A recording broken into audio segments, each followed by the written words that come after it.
Today I'm going to be learning more about the Polish language with this video. It's called Polish, the world's most difficult language. So if you're from Poland, do you agree with that? Do you think it's the world's most difficult language?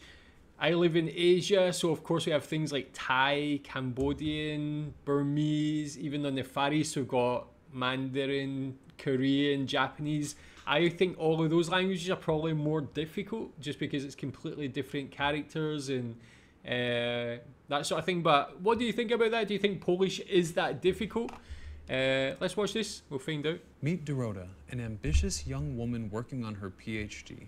And a few years back, she was my Polish teacher at a time when I was desperate to learn Polish grammar. What I found out from her was shocking.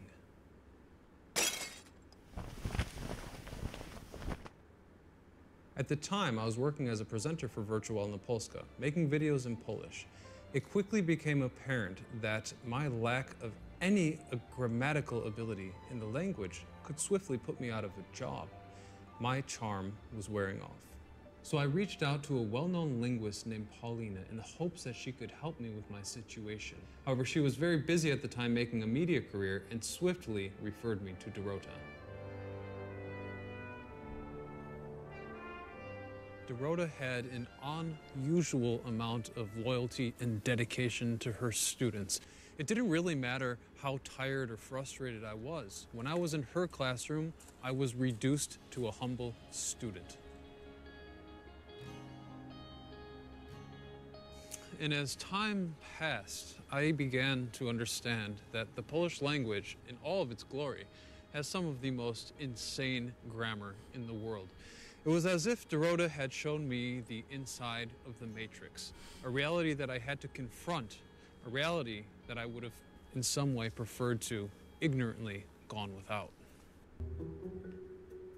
Mamy trzy rodzaje w języku polskim: męski, żeński i nijaki. Rodzaj żeński jest zakończony literą A, na przykład dziewczyna. Rodzaj nijaki o, albo e, na przykład słońce albo okno, a cała reszta to jest rodzaj męski. Oczywiście w języku polskim jak zwykle mamy wyjątki.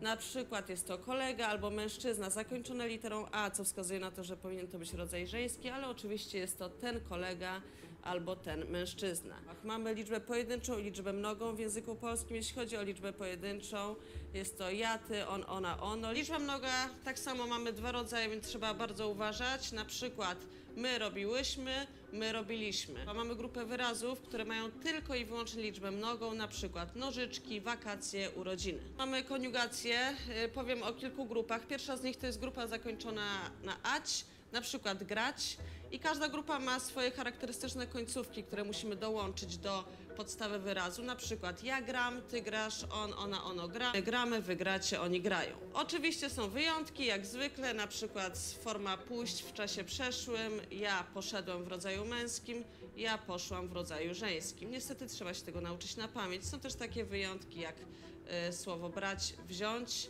ja biorę, ja wziąłem. Niestety każdy rzeczownik musimy umieć odmienić przez każdy przypadek. Pierwszy z nich to jest mianownik, odpowiada na pytanie kto co. Na przykład kto co dom. Następny jest dopełniacz, kogo czego nie ma domu. Celownik, komu czemu się przyglądam, przyglądam się domowi, kogo co widzę, biernik, widzę dom. Narzędnik, z kim, z czym, z domem. Miejscownik, o kim, o czym, o domu, i wołacz o domu albo domie. Oczywiście wołacza używamy przeważnie w oficjalnych sytuacjach i to częściej dotyczy imion, na przykład Macieju, Klaro czy Katarzyno.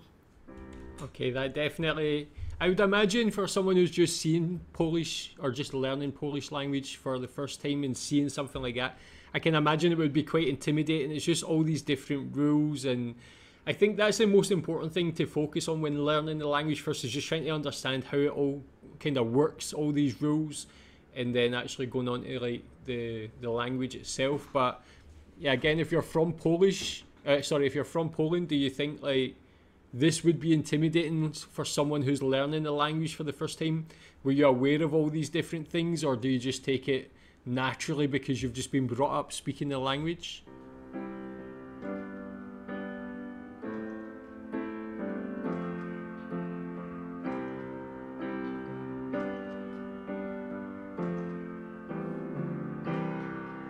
Imagine if you could be an expert pianist based on the fact that you live in a society of expert pianists. That would be a brilliant birthright. This is kind of how I see Polish people in their ability to kind of for free master such crazy grammar. It made me wonder if they also struggle when immersed in other languages. So I sat down with my friend Arlena to learn a little bit more about the challenges Polish people face when learning another language. Yeah, tell me, in your opinion or in your experience, what challenges you faced learning another language. I learned Malaysian, as I said on a previous video. I didn't really find it too challenging because a lot of the structure are quite different from English, but a lot of the words are quite similar to English, similar characters and things like that. So it wasn't too difficult. But what did you find difficult about learning another language? Arlena, tell me, what is difficult for Polish people when it comes to learning English? Well, as far as I can see, speaking is most difficult because they don't really learn to speak in class. They don't learn pronunciation, and they don't have a lot of speaking practice. So when it comes to a real life situation, they're afraid to open their mouths. So this is one of the problems I'm trying to solve on my channel because I teach pronunciation and I kind of encourage people to be more free when they speak. And one of the reasons why they are afraid is they're afraid of making mistakes, because even though they do learn grammar, they don't feel like they have mastered it. So these two problems I'm trying to do something about. Do you think that they perceive English to be difficult because it's actually difficult, or do you think that it's an element of Polish culture that makes them feel ashamed to try? Yeah, it's Polish culture. It's the wrong kind of learning environment. Not all teachers are competent, and not all teachers can teach pronunciation and focus on the right things. So I kind of feel bad for people who learn English in Poland because they have to be really lucky to get the right person to teach them. Was that the case for you learning English in Poland? Do you find it difficult to speak? Was your teacher, educator, were they good or not? Again, like learning Malaysian, I practice speaking in the classroom environment, but I still had that lack of confidence when speaking in public because you just don't want to mess up, you don't want to like get confused and things like that, which did happen, or which does happen. But tell me, I think when they're mentioning about that being part of Polish culture, I think that's just part of every person learning a language. Just some people have that lack of confidence when speaking. Coming to understand the grammar was a nightmare for me, mostly because it made me realize that the rules governing the language would most probably prohibit me from ever speaking the language as a native. And I could no longer just simply ignore the rules because now I could hear how foolish I sounded. So finally, I had to find out what challenges Poles faced when learning their own language, if any. So I caught up with Paulina, better known as Mówiąc Inaczej, who enlightened me to the challenges that her own nation faces with this complex language. So, Paulina, thank you so much for agreeing to sit down with me. I have a few questions about the Polish language. In your opinion, why is the Polish language regarded as one of the most difficult, if not the most difficult language in the world?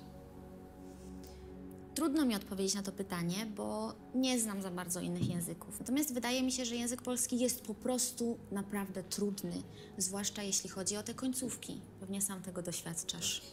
Rzeczowniki odmieniamy, wszystkie mają inne końcówki, te przypadki, mamy różne grupy tych rzeczowników i mało jest takich elementów, które mogłyby być wzorem, tylko możemy pod ten wzór podstawiać. Raczej trzeba się wszystkiego nauczyć na pamięć. I też bardzo denerwujące jest to, że na wiele pytań odpowiedź brzmi, bo tak. I'm really glad that you confirmed that. People don't realize, but Paulina actually organized my Polish teacher years ago, and she was amazing. But sometimes I would get so frustrated that I would literally lose my temper because I had the feeling that there were more exceptions to the rules than the rules themselves. So, in your opinion, Paulina, what is the most difficult aspect of speaking Polish? Chyba właśnie odmiana przez przypadki. To, że mamy tyle końcówek, których musimy się nauczyć na pamięć i że czasami nawet my Polacy mamy z tym kłopot i mieszamy je, ciągle popełniamy błędy. Najwięcej chyba pytań, które do mnie ludzie wysyłają, dotyczy tego, jak mówimy, nie wiem, krawatu czy krawata. W tym stylu to są pytania, bo po prostu nie wiemy, gubimy się. Kiedyś też słyszałam, że właśnie na wstępie język polski jest bardzo trudny, ale kiedy już zechcemy mówić językiem bardziej wyszukanym, to angielski będzie trudniejszy. Ten angielski taki sophisticated jest trudniejszy niż polski na wyższym poziomie. So what is my conclusion in all of this? Well, it isn't a Hollywood film, so there will be no easy solution. Polish grammar is seriously difficult, and I'll probably have to spend my life studying to master it. If you'd like to hear me speak Polish, make sure that you subscribe to Cult America because the language has been known to happen from time to time here. Yeah, tell me what you think about that then. Do you agree with it? Do you think Polish is the world's most difficult language? What do you think the challenges would be for someone learning the language for the first time?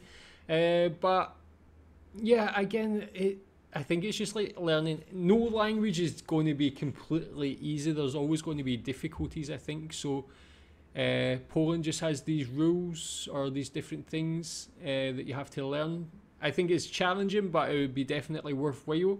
Tell me what you think about this video and the points raised in it. Thanks.